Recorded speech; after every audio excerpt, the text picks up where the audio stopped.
Okay, guys, we're going to keep reading the next 6 chapters of Sideways Stories from Wayside School. Chapter 19, Miss Zarves. There is no Miss Zarves. There is no 19th story. Sorry. Chapter 20, Kathy. Kathy doesn't like you. She doesn't know you, but she still doesn't like you. She thinks you're stupid. In fact, she thinks you're the stupidest person she doesn't know. What do you think of that? She also thinks you're ugly. As a matter of fact, she thinks you are the ugliest person she doesn't know. And she doesn't know a lot of people. She doesn't like the people she knows either. She hates everybody in Mrs. Jewell's class. She did like one member of the class. She liked Sammy. She thought he was funny. Sammy was a dead rat. But Kathy has good reasons for not liking any of the children she knows. She doesn't like DJ because he smiles too much, and she doesn't like John because he can't stand on his head. Kathy once had a cat named Skunks. She liked Skunks, but she was afraid that Skunks would run away. You have nothing to worry about, Kathy, said Mrs. Jewels. Skunks won't run away. Just be nice to him and feed him and pet him, and he won't run away. He may go out and play, but he'll always come back. No, you're wrong, Mrs. Jewell, said Kathy. What do you know? He'll run away. So Kathy kept Skunks locked up in her closet at home. She never let him out and sometimes even forgot to feed him. One day, while Kathy was looking for her other shoe, Skunks ran out of the closet and never came back. You said he would come back, Mrs. Jewels, said Kathy. He never came back. You were wrong. I was right. That was why Kathy didn't like Mrs. Jewels. The next time I get a cat, I'll kill him. Then he'll never run away, said Kathy. Then there was the time that Damien tried to teach Kathy how to play catch. Damien said, when I throw you the ball, Kathy, try to catch it. I can't catch it, said Kathy. I'll just get hurt. You won't get hurt, Damien insisted. Just watch the ball. He tossed it to her, but Kathy knew she'd get hurt, so she closed her eyes. The ball hit her on the cheek. It hurt. Kathy began to cry. You were wrong, she sobbed. I was right. That was why Kathy didn't like Damien. Allison believed that if you are nice to someone, then they'll be nice to you. So one day she brought Kathy a cookie. I don't want your ugly cookie, said Kathy. It probably tastes terrible. Allison said, no, it's very good. I made it myself. Kathy said, if you made it, then it must stink. You can't cook. You're too stupid. She just put the cookie in her desk along with her pencils, crayons, and books. 3 weeks later, Kathy was hungry. All right, Allison, she said, I'll try your stupid cookie. She took it out of her desk. It was covered with dust. She bit it. It was hard and tasted terrible. See, said Kathy, I was right. That was why Kathy didn't like Allison. Yes, Kathy had very good reasons for not liking anybody she knew. But she also has a good reason for not liking you. And she doesn't even know you. Her reason is this. She knows that if you ever met her, you wouldn't like her. You don't like Kathy, do you? See, she was right. It's funny how a person can be right all the time and still be wrong. Chapter 21, Ron. Ron had curly hair and little feet. I want to play kickball, he said. You can't play, said Terrence. Get out of here, said Dee Dee. Scram, said Jason. I want to play kickball, said Ron. Well, you're not playing, said Terrence. Beat it. Ron stomped across the playground to the hopscotch area. Jenny was playing hopscotch with Lewis. Jenny was on 9. Lewis was still on 4, but it was his turn. I want to play kickball, Ron said. So go play kickball, said Lewis. Terrence won't let me play, said Ron. Lewis walked with Ron to the kickball field. Hey, what about our hopscotch game? Jenny asked. You won, said Lewis. I just beat Lewis in hopscotch, Jenny announced. Leslie, Rondi, and Allison flocked around her. Hey, Lewis, Damien shouted. Do you want to play kickball? All right, said Lewis. Ron and I will both play. No, said Terrence. Ron isn't playing. Anyone who wants to play can play, said Lewis. No, he can't, said Terrence. It's my ball. It isn't your ball, said Lewis. You gave it to me, said Terrence. I gave it to you to share, said Lewis. If you can't share it, you can't have it. Oh, all right, said Terrence, but I get to pitch. Ron and I'll stand everybody, Lewis announced. All right, said Jason. We'll kill them. We'll murder them, said Dee Dee. We'll smash them, said Myron. We'll see, said Lewis. Ron pitched and Lewis played the other 8 positions.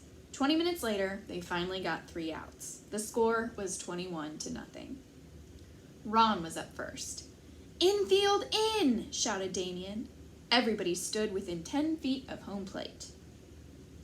All right, Ron, Lewis shouted. Kick it over their heads. Ron kicked the ball only 3.5 feet. Todd picked it up and threw him out. Lewis was up. Everybody ran back to the edge of the outfield. Still, Lewis kicked the ball over their heads for a home run. Everybody ran all the way back in again for Ron's up. He kicked the ball only 2 feet. Dee Dee tagged him out. Lewis kicked another home run. Ron then kicked the ball a foot and tripped over it on his way to first base. 3 outs. Ron and Lewis held the other team to only 5 runs the next inning. That was because the bell rang. Lunch was finally over. Lewis and Ron lost 26-2. Ron had had a wonderful time. The next day, Ron said, I want to play kickball. You can't play, said Terrence. Get out of here, said Jason. Scram, said Dee Dee. I want to play kickball, Ron told Lewis. Lewis walked with him to the kickball field. Ron and I will stand all of you. Everybody liked the teams. Ron pitched while Lewis played the other 8 positions. They lost 57-2. After the game, Lewis took Ron aside. Listen, Ron, he said, why do you always want to play kickball? You can't kick, you can't field, you can't even run to first base. You get smashed every game. Hey, now wait a second, said Ron. Don't go blaming it all on me. You're half the team too, you know. And with that, he punched Lewis in the stomach. And he punched a heck of a lot harder than he kicked. Chapter 22, The 3 Erics. In Mrs. Jewell's class, there were 3 children named Eric. Eric Fry, Eric Bacon, and Eric Ovens. They were known throughout the school for being fat. Eric Fry sat at this end of the room, Eric Bacon sat in the middle of the room, and Eric Ovens sat at that end of the room. There was a joke around Wayside School that if There was a joke around Wayside School that if all 3 Erics were ever at the same end of the room at the same time, the whole school would tip over. Eric Bacon hated jokes like that. That's not surprising. After all, he wasn't even fat. In fact, he was the skinniest kid in Mrs. Jewell's class. But nobody seemed to notice. The other 2 Erics were big, and so everyone just thought that all Erics were fat. But I'm not fat, Eric Bacon insisted. What's your name? Asked Jason. Eric, said Eric Bacon. Then you're fat, Jason concluded. And pretty soon, skinny little Eric Bacon, the skinniest kid in Mrs. Jewell's class, had the nickname Fatso. Eric Fry really was fat. He was also the best athlete in Mrs. Jewell's class. His body was solid muscle. However, nobody ever noticed. The other 2 Erics weren't very good at sports. Eric Ovens was clumsy. Eric Fatso Bacon was a good athlete for his size, but because he was so skinny, he didn't have much power. So naturally, everybody just assumed that Eric Fry was also clumsy and weak. After all, his name was Eric. Whenever the other kids chose up teams, Eric Fry was the last one picked. They never noticed his home runs or the fabulous catches he made. Like all great athletes, he made the impossible look easy. Of course, the other kids did notice the one time that he dropped the ball. Eric Fry was playing right field. Terrence belted a deep fly to left. Eric Fry raced all the way across the field after the ball and at the last second dived at it. He caught it in midair on his fingertips, but as he hit the ground, the ball squirted loose. Well, what do you expect from Butterfingers, said Stephen. And since that time, Eric Fry has had the nickname Butterfingers. Eric Ovens was the nicest person in Mrs. Jewell's class. He treated everyone equally and always had a kind word to say, but because his name was Eric, everyone thought he was mean. Fatso was mean because everybody called him Fatso. Butterfingers was mean because he always had to play right field. So naturally, everyone just assumed that Eric Ovens was also mean. They called him Crabapple. Good morning, Allison, said Eric Ovens. How are you? Lay off, Crabapple, will ya? answered Allison. If you don't have something nice to say, don't say anything at all. All three of the Erics had nicknames. It was better that way. Otherwise, when someone said, "Hey, Eric," no one knew to whom he was talking. One time, all the Erics would answer, and the next time, none of them would answer. But when someone said, "Hey, Crabapple," then Eric Ovens knew they were talking to him. And if someone said, "Hey, Butterfingers," Eric Fry knew that meant him. And when someone said, "Hey, Fatso," Eric Bacon knew that he was being called. Chapter 23, Allison. Allison had pretty blonde hair and always wore a sky blue windbreaker. Her windbreaker was the same color as her eyes. She was best friends with Rondi. Rondi had blonde hair too, but she was missing her 2 front teeth. Allison had all of her teeth. Allison used to say that she knocked Rondi's teeth out. Allison was very pretty, so all the boys in Mrs. Jewell's class teased her, especially Jason. But Allison said, "Leave me alone or I'll knock your teeth out like I did Rondi's." The boys didn't bother her after that. One day, Allison brought a tangerine for lunch. She took the peel off in one piece. Miss Mush, the lunch teacher, walked up to her. "Allison, may I have your tangerine?" she asked. Miss Mush always gave food to the children, so Allison was happy to give her tangerine to Miss Mush. Miss Mush shoved it in her mouth and swallowed it in less than 4 seconds. Allison left the lunchroom and walked down to the library. The lunchroom was on the 15th story. The library was on the 7th. Allison already had her book. She just went to the library because it was nice and quiet there. The librarian walked up to Allison. "What are you reading?" she asked. Allison told her the name of the book. "That sounds like a good book," said the librarian. "I never read that one. May I borrow it?" The librarian always lent books to the children. Allison was glad to be able to return the favor. She gave the librarian the book, then walked down the stairs outside to the playground. All of Allison's friends were playing freeze tag. Allison didn't feel like playing.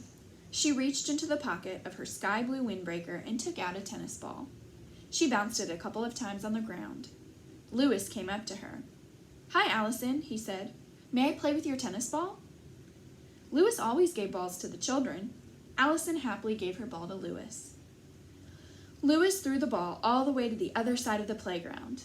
Then he went chasing after it. Allison didn't feel like doing anything. Jason ran up and tagged her. "You're frozen," he said. "Get out of here before I knock your teeth out," said Allison. Jason shrugged his shoulders and left. Allison went back inside and up the 30 flights of stairs to Mrs. Jewell's room. The lunch period wasn't over yet, but Allison didn't feel like doing anything else. She had given her food to the lunch teacher, her book to the librarian, and her ball to the yard teacher. She went inside her classroom. Mrs. Jewell's was there. "Oh, Allison, I'm glad you're here," said Mrs. Jewell's. "I'm having trouble with an arithmetic problem. Maybe you can help."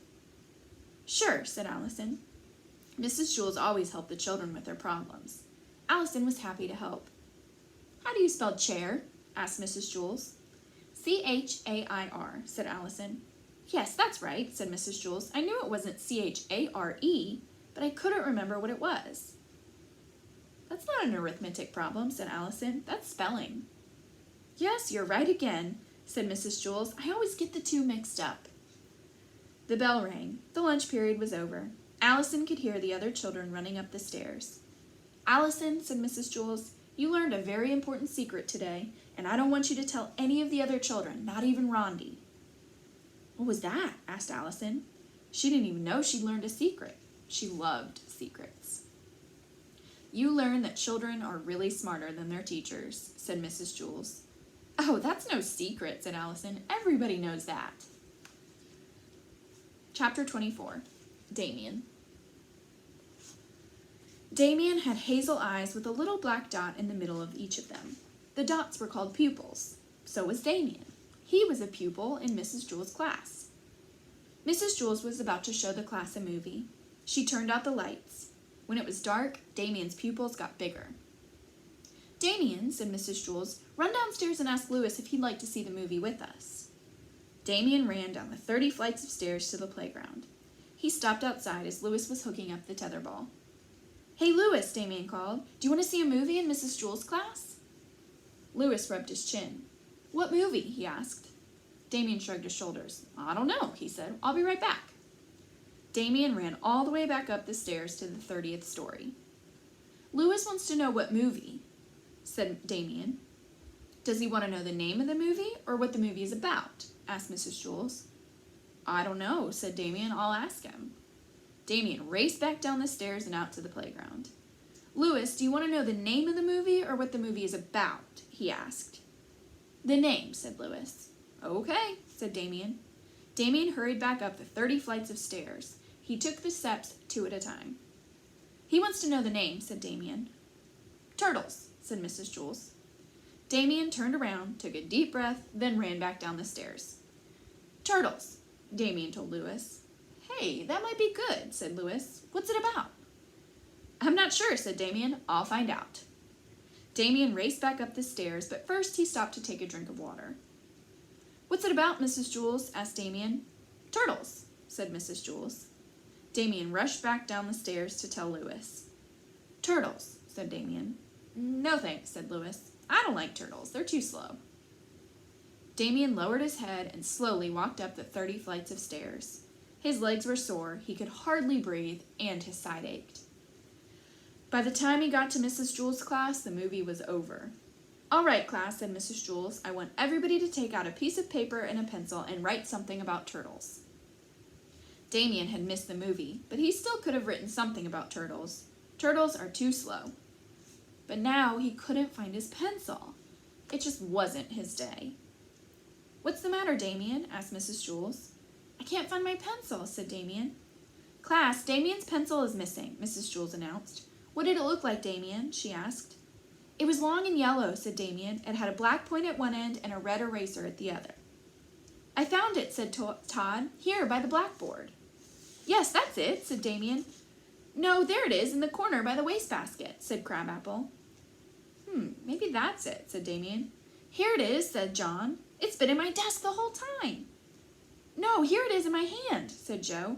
I found it, said Rondi. Here it is, said Allison. I have it, laughed DJ. I found it, said Myron.